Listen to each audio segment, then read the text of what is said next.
बिस्मिल्लाहिर्रहमानिर्रहीम।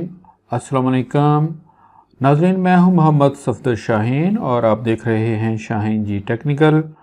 आज की वीडियो फ़ोटोशॉप के ऊपर है, जिसमें हम देखेंगे कि अगर एक इमेज हमारे पास सीधा नहीं है, जैसा कि आप स्क्रीन पर तस्वीर में देख रहे हैं कि एक बिलबोर्ड है, लेकिन उसकी जो पोजीशन है वो एंगुलर है, वो सीधा हमें स्ट्रेट हमें नज़र नहीं आ रहा, एंगल से नज़र आ रहा है।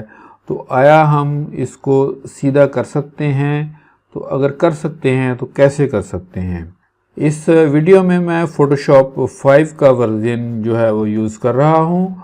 फ़ोटोशॉप 6 में कुछ एडवांस टूल भी अवेलेबल है, लेकिन ज़्यादातर लोग जो है अभी तक, जहाँ तक मेरा ख्याल है, वो फ़ोटोशॉप 5 को यूज़ कर रहे हैं। बहरहाल फ़ोटोशॉप 5 को जो यूज़र्स हैं उनके लिए ये वीडियो स्पेशल है। 6 में भी थोड़ी सी मॉडिफिकेशन है, उसके लिए एक अलग से वीडियो जो है वो मैंने पहले बनाई हुई भी है, आप उसको देख सकते हैं।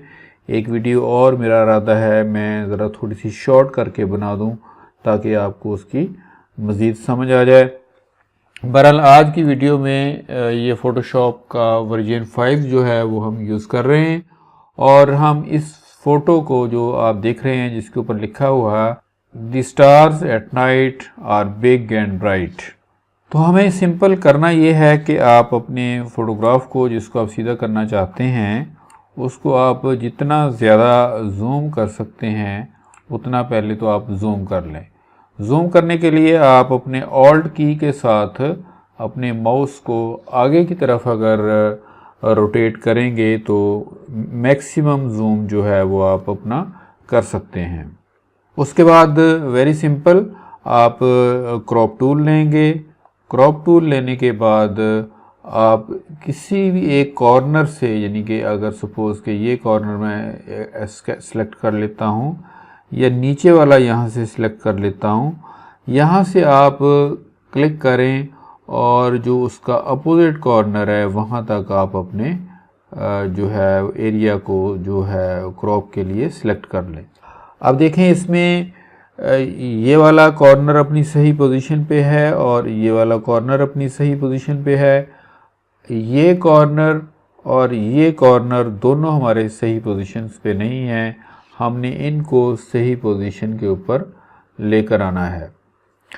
तो इसके लिए आप अगर ऊपर देखें, यहाँ पे पर्सपेक्टिव का आपको एक लफ्ज़ नज़र आ रहा होगा, इसको मैंने चेक ऑन किया हुआ है। नॉर्मली ये चेक ऑन नहीं होता बल्कि ये चेक ऑफ होता है, आपने इसको चेक ऑन करना है। उसके बाद क्या होगा कि जो सारे जो कॉर्नर्स हैं वो फ्री हो जाएंगे, हम उसे कहीं भी किसी जगह पर लेके जा सकेंगे।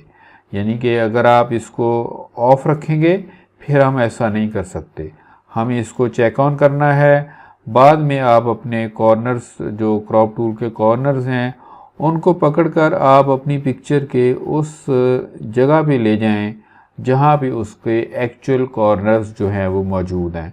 जैसा कि हमने इस तरफ से सेट किया, इसी तरह हमें नीचे वाली तरफ से भी इसको एडजस्ट करना होगा। ये हमारी एक्चुअल पोजीशन जो है वो फ़ोटोग्राफ के ऊपर है और हमने वो पोजीशंस जो हैं वो गेन कर ली हैं जो हमें रिक्वायर्ड हैं। अब आप इसके ऊपर डबल क्लिक कर दें या यहाँ से इसको ओके साइन को आप क्लिक कर दें, एक ही बात है। मैं डबल क्लिक कर देता हूँ तो आप देख रहे होंगे कि जैसे ही हमने डबल क्लिक किया, जो पिक्चर है वो बिल्कुल एक स्ट्रेट पिक्चर हमारे पास आ गई है, जिसमें आप अल्फाज को सीधा पढ़ सकते हैं। इसमें जो एंगल था वो ख़त्म हो गया है। तो यही मैंने आपको इस वीडियो में समझाना था कि जो फ़ोटोशॉप यूज़र्स जो हैं वो किस तरह अपने किसी इमेज को, अगर वो टेढ़ा है, तिरछा है, उसको कैसे सीधा कर सकते हैं। इसकी ज़रूरत नाज़रीन ज़्यादातर उस वक्त पड़ती है आजकल, क्योंकि व्हाट्सएप का दौर है। हम अक्सर अपने अज़ीज़ो अक़ारब से उनके आईडी कार्ड्स या दीगर डॉक्यूमेंट्स बज़रिया व्हाट्सएप मंगवाते हैं, तो जो फ़ोटो खींचने वाला होता है वो इतना एक्सपर्टी नहीं होता, या सेल फ़ोन के अंदर इतनी ज़्यादा वो फैसिलिटी नहीं होती, क्यों फिक्सेशन नहीं होती कि वो फ़ोटो को सीधा ले सके। तो अगर आपके पास आईडी कार्ड के पिक्चर्स आते हैं तो वो अमूमन टेढ़े और तिरछे होते हैं, तो उन्हें हम फ़ोटोशॉप में इस तरह सीधा करके प्रिंट आउट ले सकते हैं। मुझे उम्मीद है आपको मेरी वीडियो पसंद आई होगी और मेरी आपसे रिक्वेस्ट है कि प्लीज़ मेरे चैनल को सब्सक्राइब करें, वीडियो को लाइक कीजिएगा, अगर हो सके तो अपने दोस्तों के साथ इसको शेयर करें। इसी उम्मीद के साथ मैं आपसे इजाज़त चाहूँगा। अल्लाह हाफिज़।